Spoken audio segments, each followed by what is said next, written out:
Hello, I'm Juliet Mann, and this is the Agenda podcast, CGTN Europe's one-stop shop for smart, in-depth discussion of the issues that really matter in the world today.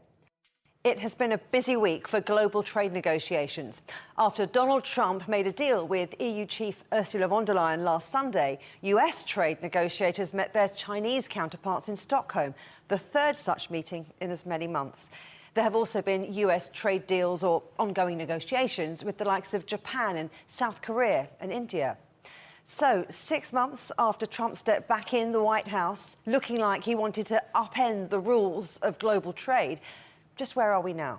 With me to consider just that are Jeff Moon, former Assistant US Trade Representative for China, Andrew Sheng, Distinguished Fellow at the Asia Global Institute at the University of Hong Kong, and member of the International Council of Advisors at the National Financial Regulatory Administration, Jing, Distinguished Professor and Director of the Centre for American and Pacific Studies at Shanghai International Studies University, and David Henig, Director of the UK Trade Policy Project. Gentlemen, thank you all so much for coming on the agenda. Jeff, let's start with you, because we had 2 days of constructive trade talks in Stockholm, but yet no major breakthrough. What has changed? I think that there were 3 achievements at Stockholm. First of all, the parties wanted to check in to make sure that agreements and the consensus reached in London and Geneva were still on track, and that seems to be the case. Second, the discussions and the topics for discussion expanded to include the industrial policy issues that are really at the heart of the relationship. And then third, I think that the meetings promoted overall US-China relations. It's no secret that they're aiming for a summit this fall, and that diplomatic track can't be derailed by the trade track. And it seems that the trade track is working well, and that summit is still a possibility. US officials said it was up to Trump to decide whether or not to extend the trade truce. How do you think China sees it? I agree with Jeff. This is a total relationship issue. President Trump is clearly the decision maker, but he's known to change his mind. And there are so many details. It's a very complex set of negotiations. You can see that even in the negotiations or announcements with Japan, South Korea, and European Union, there are a lot of side issues that have not been very clear in terms of interpretation, particularly on the other side. That means European, Japan, and South Korea. Huang, it was US Treasury Secretary Scott Bessent who described those talks as constructive, but he also criticised China's economic model, saying the US hasn't seen an unbalanced economy like China since the 1800s. It's a real problem, isn't it, if the US thinks it can dictate how China runs its economy for 1.4 billion people? Of course, it has been a problem for the US side, for China's overproduction and also industrial policy. But of course, like you said, China will do things on its way, will not be dictated by the United States. But what has been interesting or intriguing about this is that on the US side, there seems 2 tracks which independent of each other, 2 tracks of talks going on, just like Jeff said. One, we have Rubio and Wang Yi. The other were Benson and He Feng. And what seems strange to me or intriguing to me is that looks like the 2 tribes, they don't talk to each other, don't communicate with each other. There's no coordination at all. But the positive side, of course, both sides said is constructive, and both sides, they want to keep it going. And Benson repeated again and again, says there's no decoupling problem. And from Donald Trump's tweet, we can also see that he's quite positive to the extent sometimes even like he's trying to please China's side on those issues. So I agree with Jeff that is a great possibility the summit is coming. And on the other hand, I think it's very complicated for the trade talk between Benson and He Feng because, like Jeff said, the topic is being expanded, very complicated. And in my view, that's get into deep water, which involve not only the conflict interest between 2 countries, but also the conflict interest within each country, in the United States and China, I would argue that the most formidable challenge for Benson and her reform may come from their own side, from United States and China, from within, not from the other side. In other words, it's the internal coordination, and it's more difficult for China and for the United States. I would argue it's more difficult for the United States, largely because President Trump is very transactional and he doesn't talk to anyone. But everybody has to listen to him, and he just keeps changing his mind. David, the EU has, of course, now got its framework deal with the United States, as does the UK, South Korea, Japan, Vietnam, and so on. But what do you think maybe sets China apart from other economies in trade talks? I think it is the centrality of China's place in the world economy now as the world's second largest economy to the US. And I think what the brief trade war demonstrated earlier in the year is that, yes, the US would like to manufacture more itself.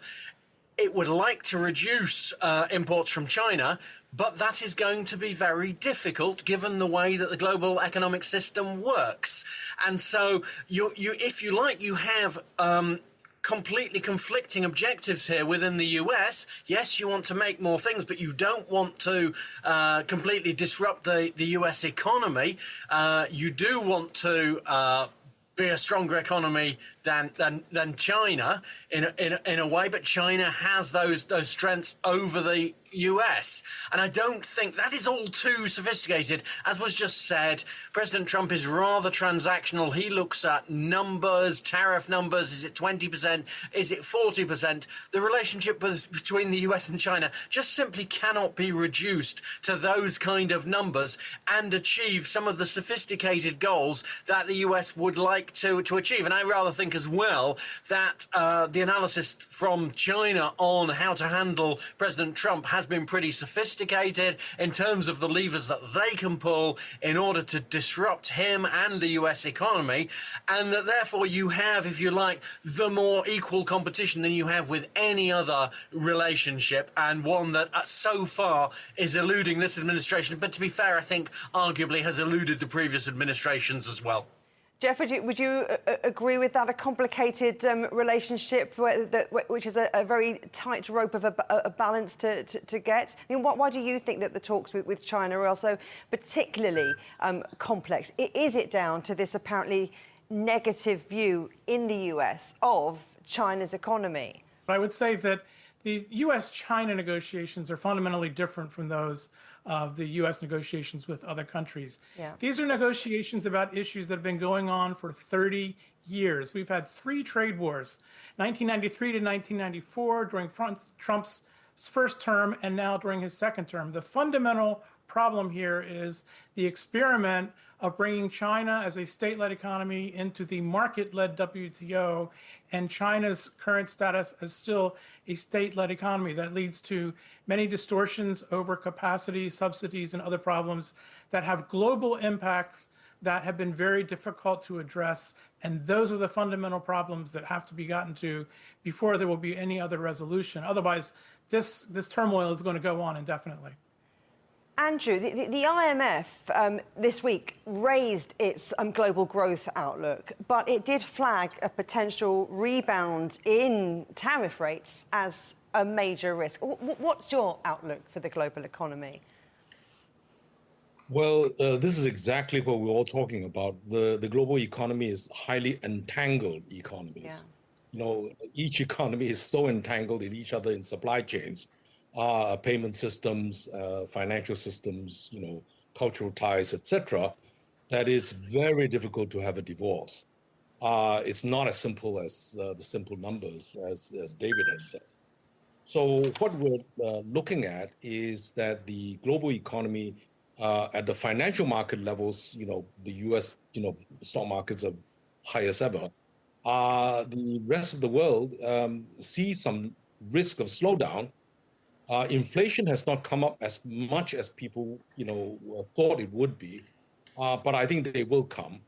There are some risks to global slowdown, but everything depends upon everyone else. And if the U.S. economy continues to power ahead, the slowdown may not be as big as people think. Huang Jing, what would you say are the broader economic issues, particularly between the US and China? Is it semiconductors? Is it the autos? Yeah, the big picture is that United States has to import about $1 trillion products every year, and China export about $1 trillion products every year. This is kind of situation that can hardly be changed in the short term, in the foreseeable future in a way. Now the problem, of course, is that President Donald Trump's tariff war to the whole world has really brought about great uncertainty to this global economy. On that regard, I think that the good news is that China and probably the other major powerhouse or manufacturer house like Europe and Japan can maintain a kind of stability in terms of economic development, if not really slow down, but at least can be stable. It's the United States uncertainty from the United States that really gave us some worries about here. And of course, the other sense, like geopolitical issue, like the Ukraine war is still going on, the crisis in the middle still there, and three major indicators we look at global economy has been interrupted. Number one is that the direction of market development. We don't really know where the market is going. Before that, we can have the Boston Group, McKinsey Group, all those data can pretty much tell us about which direction the global market or global economy will go south or go north. This first. The second is the price for the large commodities like oil, gas, grain, and timber, and oil, and all of this price has been quite uncertain. We really don't know, for example, how many dollars a barrel of oil in the 6 months or even 3 months period. Last but not the least, this kind of tariff war has also brought about great uncertainty about currency exchange rate. We don't know. It's all in a kind of chaotic situation. Given that, I think what really worries us is not really the economy is going well or not, is that we don't know what's going ahead, because especially when Donald Trump is so transactional, and also the quite a lot uncertainty about U.S. economy, especially it looks quite hot right now, but we know there's a build-up going on there, inflation and other things. So it's another major issue, of course, everybody worries about is the credibility of U.S. dollars as a global currency right now. It's also quite worrisome. Of course, the Stockholm talks followed a deal with Japan and the biggest trade deal so far with the European Union, 15% on most EU goods exported to the US. An agreement, David, I think we can say has had a bit of a mixed reception amongst European leaders. What do you make of the EU deal? I think that the initial response was very negative. I think a few days later, the EU-US deal is looking a little bit better, because this is a 15% rate inclusive, if you like, of other tariffs, whereas other US trade deals are that rate. For example, the UK is 10% plus the US most favoured nation rate of tariffs. So actually, the EU has done pretty well here. So has Japan. Both of them have unlimited exports to the US of cars, very sensitive product for the US, at those rates. They will be thinking, we got away with this. It could have been much worse. It could have been 30%. My take on it is that these tariffs are high, certainly. They are going to cause an economic hit, but they are not so high that they are going to really disrupt the global economic system. And I think that when we look at what might happen with the US and China, whilst I take the point that nobody knows what will happen tomorrow, and clearly Trump having this absolute power to set the tariffs suddenly changes his mind, suddenly decides on something. But actually, in general, the numbers that have come out at the end of this process have been ones that we can work with that will allow the global economy to continue. And I think there's got to be some hope on that basis that whatever comes out of all of these US-China talks will actually be perhaps more positive, won't be something that it continues to be disruptive. Yes, it will be slightly problematic. We're not going to get away from President Trump's obsession with tariffs, but these no longer look like they're going to break the whole global trading system, at least not for the moment. It sounds like what you're talking about then is reduced uncertainty. And I wonder what you think, Jeff. Do you think that Washington might feel that the agreement with Brussels then offers the US more leverage when it comes to trade negotiations with China? It is difficult to figure out what Trump is thinking and how he may calculate things. But I do think that the EU agreement is fundamentally different than the situation from China. Our alliances with the EU are decades or even centuries long, whereas the tone and the atmosphere with China is much more adversarial. In addition, back in 2019, the trade negotiations were extensive. They resulted in a negotiated document 150 pages long going into the various issues. China eventually walked away from that document. But my point is that the US side understands very well what the problems are, what the complications are, and the lead negotiators know each other from the previous round. So I don't think there are any illusions. And then the final wrinkle that has come up in the last few months is rare earths, where China has leverage that the Trump administration didn't really understand prior to these negotiations. And that has complicated things as well, I think, on the American side.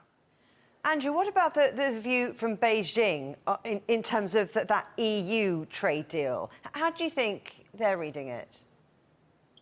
Well, I think everybody is focused on the headline numbers. Is it 15%? Is it 20%, 19%, 30%, 40%? I think, everybody's focusing on that headline number and forgot the details of all these deals. And these deals are actually not a deal. They're actually a framework for which to discuss many, many issues. And a pattern is emerging for the US deals with the richer countries like EU, Japan, and South Korea. Now, in South Korea, some commitment of a $350 billion number. Japan is 550. EU is to buy 900 billion or 600 billion of oil, plus another investment fund of another number. So what this appears to me is that the framework is far more complex than most people realize. And Professor Huang's view that there seems to be two parallel tracks for which the interconnections, the entanglement issues have not been worked out is going to be pretty complicated. Ultimately, as we all agree, Mr. Trump will be very transactional and he'll come down one side or the other. But this is only a truce. I do not see this as a complete solution. The uncertainties are down a little bit, but these things can change tomorrow. Jing, what is all this going to mean for trade in Asia with all of the different tariffs from China to Vietnam to South Korea to Japan, India? Several issues here. Number one is that the main target for Donald Trump's trade war or tariff war is China, and China is not gave up anything. And actually, the overall view is that China actually is standing up towards Donald Trump, and eventually it's United States that has kind of caved in. The first. The second is that we see a pattern of behavior that President Donald Trump will declare or announce a big victory, a big deal is being achieved against Japanese or Europeans or Indians, Vietnam, Koreans. And then the other side gives a little bit different story, sometimes so different, we don't know what they're talking about. So in other words, they're not consistent. We have to hear different stories, especially with EU. We know EU is very fragmented in terms of decision-making. About this EU-US deal, we heard different stories from different countries, from Germans, France, or Hungary. They all gave you different stories. So as a result, it looks like we're into a situation that about all those deals, either with Koreans or Japanese or Europeans, is the end of beginning rather than the beginning of the end. It's just getting started. And as a result, people kind of have this kind of mindset or this kind of thinking that, okay, Donald Trump is not credible. He says he achieved a great deal, but the other side said not at all. So it looks like gradually we see a slide of credibility of U.S. side, either from Benson or from Donald Trump. Looks like they give a lot of big words, big victories or deals, but as a matter of fact, it's not the case at all. This seems give people, if not confidence, at least a kind of behavior or pattern. Say let's wait and look, wait and see what's really going on. That's an attitude. Or seems to be taken by the Indians, by the Vietnamese, even by Koreans and Japanese. Everybody is saying, let's wait and see. Of course, in that regard, this coming US-China deal has become more and more important. My point here is that United States seems to be quite unsophisticated or premature to announce the big victory, big deals, and turned out it's not the case. I don't think that's good for United States at all. What will it take to improve investor confidence in the longer term? Are we going to slowly get the certainty the markets are looking for? I'm not sure we will. In fact, I think that for all the talk that there should be details to be worked out about these deals, I'm not sure they ever will be worked out. I think that President Trump, who has the full decision-making power here, is only really interested in the numbers, be they the tariffs or the claimed investments that are going to be made in the US. 3 months on from a UK-US deal, which was the first, there is no legal text from that, no sign of any progress towards the supposedly working out all the details that were promised. I'm told that there are quite severe staff shortages in the US administration in working on these things. It's quite clear that when discussions are held at lower levels than the president, none of those may be taken forward to the president. I think that in that instance, what we have to do for the next 3 years is it's about survival. It is not going to be about making any long-term plans. And I think the interesting thing for me, I'm starting to think out 3 years. Will this period just turn out to be a little bit of a cul-de-sac? We'll all forget about it in 3 years' time about these extra tariffs.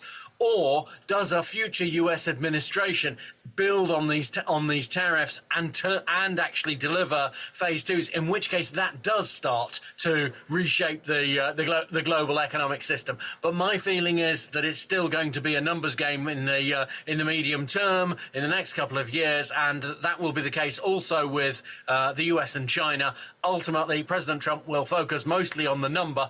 Many of the other issues he just will not solve because I think, frankly, they are beyond his level of interest and potentially his level of kind of comprehension to resolve. Jeff, what impact is all of this really having on the US economy? You know, it feels like Trump has been in power during his second term for years, but in fact, it's only been 6 months. And with all of the announcements and all of the threats, the fact of the matter is that most of them have been paused. I mean, that's why we talk about the taco trade. So the impact on the US economy, despite those threats, has really not been felt yet. You know, in fact, announcements of tariffs or things like that really take a long time to be felt. You know, the goods have to be shipped and planned. Investments take time to plan. There are logistics involved. And then finally, you get to the consumer. So the answer is we don't really know. But we will know by a very important time, which is the midterm elections next year. It's a really open question. We will see the results of all of this by that midterm election, and that will be a verdict by the voters in the US on how successful Trump has been. And Andrew, what about China? Or do you think that the West is less important and the global South is becoming more important in terms of trade? Well, I don't think anybody thinks that the West is not important. The very fact that we're having negotiations is because the West is very important from everybody's point of view. The big problem is that there are people in the West who are feeling less secure. It's the insecurity that's driving all these conflicts or issues. I think that's the fundamental problem. Now, once the shocks are beginning to happen, whether you like it or not, everybody has to think about diversification. That's pure survival. If you really want to survive in a world that's going to be much more uncertain, you diversify. And so therefore, everybody's now thinking, well, where can we diversify to? And clearly the rise of the emerging markets or the global south is one possibility. But they are not yet the global weight as big as the advanced countries. So the big trade discussions are still with the West, but even the West itself is divided on how to handle this problem, and the global South itself is not fully united. So we're going to see basically self-preservation, everybody trying to self-strengthen, and then everybody trying to find as many allies as possible or trading partners as possible in order to avoid these, unforeseen shocks that came. I mean, if you think through it, most classical economies would not have predicted that we would get to this stage today. Huang, what do you think? How do you think the world is changing in terms of trade, or has it done already? I think the change is being made, like it or not. But the problem is that which direction this change will go. And talking about China, I think that if you look at the history of Chinese Communist Party, the strongest part of it is that it is very adaptive. It can always adapt to a new situation. So therefore, although there are many crises, there were many crises in the history, it can always go through it because it is adaptive, has a long-term plan, as consistent in terms of policy making, and also it has been quite sensitive to any factors that would sabotage or would undermine the so-called political social stability. They are very sensitive to that. In that regard, I think China's side is okay, even though we do see some difficult time ahead of time. It is on the United States, because one thing is that President Donald Trump has to deliver before, like Jeff says, the midterm is coming, and the window for him is not that long anymore, because so far, after 6 months, in my view, in terms of external policy or external affairs, he hasn't achieved much. The Ukraine war is still going on, the Middle East still in crisis, the so-called tariffs has not really achieved, in my view, anything really substantial. A lot of talks, but not really much impact. And he has kind of urgent. I think he must feel this kind of urgency that he has to deliver before September, October, because if the beef is not there, and the voters might think otherwise. And so I think that's the issue. The irony is that the more kind of worry, the harder Donald Trump push for this sense, at least on the China side will stand firm. Never have I seen such kind of solidarity among Chinese policymakers on this kind of trade war or trade tariff or tariff war vis-a-vis United States, where everywhere I see is that they're determined that they're not going to give in. They are very much emphasized on the so-called equality and mutual respect on that. And but the good news, which I agree with David, say that I don't think the situation can be any worse than now. It could go any better. Maybe we're going to have a very dramatic turn of situation when the summit is coming, because I'm old enough to remember Nixon's visit to China in 1971, and of course there are a lot of expectations or some hope or wish, whatever. So maybe the two topmost leaders meeting or summit could make some substantial change, and which will be good news for all of us. Huang Jing, David Henig, Jeff Moon and Andrew Sheng, thank you all very much. Thank you. Thank you. Remember, you can subscribe to this podcast on iTunes, Stitcher, Spotify, or wherever you get your podcasts. You can also find more agenda content on CGTN Europe's Facebook, Twitter, Instagram, Telegram, and YouTube channels. Until next time, goodbye.